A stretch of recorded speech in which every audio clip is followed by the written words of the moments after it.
मराठी, ते धडक ते धडक. सांगता येईना आणि सहनही होईना शौचा वाटे रक्तस्राव, वेदना, वारंवार शौचास होणे हा मूळव्याध तर नाही ना? मिळवा कायमचा आराम, तोही एका दिवसात, वेदना रहित विना टाका. मूळव्याधीवर औषधोपचाराबरोबर लेझर व इंजेक्शनची खास सुविधा देणारे विट्यातील पहिलेच हॉस्पिटल डॉक्टर बंडगर यांचे मूळव्याध स्पेशालिटी हॉस्पिटल, अनुराज हॉस्पिटल शेजारी, एसटी स्टँडच्या बाजूला, खानापूर रोड, विटा. बनपुरीत माणुसकीला काळीमा फासणारी आणि थरकाप उडवणारी घटना समोर आली आहे. चोरीच्या संशयावरून पोटच्या मुलींना रात्रभर उलट टांगून बापाने अमानुष मारहाण केली आहे. या घटनेनंतर 10 वर्षीय सानिकाचा मृत्यू झाल्याने परिसर हादरून गेलाय. नाना हैबत यमगर या निर्दयी बापानेच पोटच्या मुलीला संपवून टाकलंय. बहिणीच्या थरकाप उडवणाऱ्या साक्षीनंतर हा धक्कादायक प्रकार उघडकीस आलाय.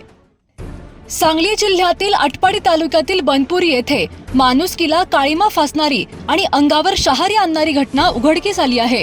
केवळ चोरीच्या संशयावरून 2 निष्पाप मुलींना रात्रभर उलटे टांगून त्यांचा अमानुष छळ झाल्याचा प्रकार समोर आला आहे.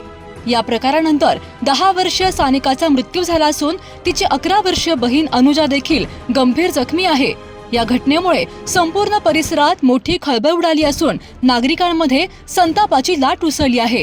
याबाबत अधिक माहिती अशी की बनपुरी येथील मुलींवर शेजाऱ्यांनी चोरीचा संशय घेतल्याने नाना हैबत यमगर या निर्दयी बापाने काल बुधवारी सायंकाळी 5च्या सुमारास सानिका आणि अनुजा या दोन्ही मुलींना हातपाय बांधून घरातील पत्र्याच्या अँगलला उलटे टांगले. यानंतर या निष्पाप मुली वेदनेने रात्रभर तडफडत पाणी पाणी म्हणून ओरडत होत्या. मात्र आई वडिलांनी त्यांना पाण्याचा एकही थेंब दिला नाही. तर मुलींना टांगणारे निष्ठुर आई वडील निर्धास्तपणे झोपी गेले. यानंतर आज गुरुवारी सकाळी 6च्या सुमारास मुलीच्या आजोबांनी मुलींना खाली सोडवले. मात्र तोपर्यंत उशीर झाला होता.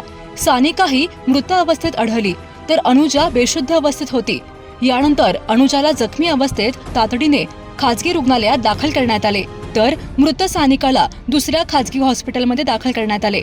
मात्र सानिका मृत असल्याचे डॉक्टरांनी सांगितले. दरम्यान ही घटना बाहेर येऊ नये म्हणून संबंधित कुटुंबियांनी मृत सानिकाचा अंत्यसंस्कार गुपचूप करण्याचा प्रयत्न केल्याची धक्कादायक बाब समोर आली आहे.